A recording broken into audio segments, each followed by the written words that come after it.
Good morning ho pala ngayon ha. Dito nga ito tayo ngayon sa TESDA QC. Ito ho. TESDA QC dito yan sa may Araneta. So nandito na ho kasi ang ating pong mga toolkit. Ayan ho, kung makikita ho ninyo. Ayan po yung mga toolkit. Na yan po yung ipamimigay dun po sa mga scholarship ng TESDA. Which is step, under the step. Ito po yung mga toolkit machine. Chine-check nila bago nila ibalot ulit. Para yung assurance natin na talagang gumagana bago natin ibigay sa estudyante. Yun naman talaga dapat, di ba? Kasi mahirap na, baka sabihin naman ng estudyante, hindi gumagana yung machine namin, kulang, di ba? So, mas maganda yan, check natin.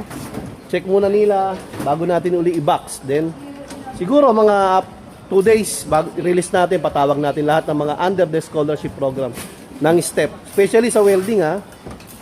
So, doon sa mga sa mga tiga-LTI, taga Labeling Technical Institute, eto na ang inaantay ninyo. Ang dami, oh. Yun, oh. Kita nyo ba yun? Yun, oh. Yes.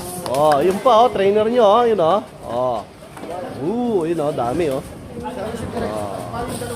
Diba?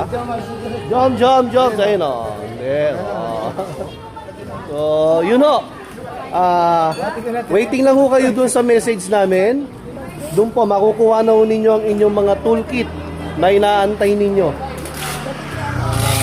Then, syempre, sa TESDA ho tayo, kasi sa amin ho, sa Labor Link po, sa LTI, kung hindi nyo na itatanong, ang course offered lang po namin is welding, SMAW NC1, NC2, then GMAW. So, kung meron ho kayong gustong makuha na course o yung fit para sa inyo na course, dito lang ho yan sa TESDA QC. Punta ho kayo rito, pwede ho kayo mag-ask kung ano ho yung gusto nyong kunin na course. Pwede kayo rito mag-ask, then i-advise sa inyo kung saan yung school na po pwede para sa inyo. Sabi ko nga, sa amin po ay welding lang under the Labeling Technical Institute or LTI. Andyan po ang address sa baba ng LTI. And then, syempre, ang TESDA QC. Dito lang po yan sa Barangay Doña Imelda. Hanggang dito lang po ulit. Ayan o, kita nyo yung machine o. Ang gaganda ng machine.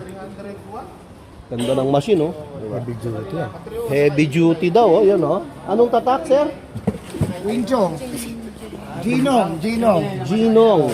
Okay, 250. Baklang ninong, Ginong. 250. Kaya mo, TIG.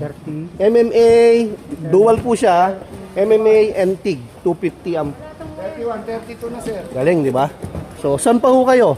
Aral lang ho kayo ng welding, meron ho kayong libreng toolkit. Di ba? So, natuto ka na. Nagkaroon ka pa ng toolkit para magamit mo sa personal mo. Galing.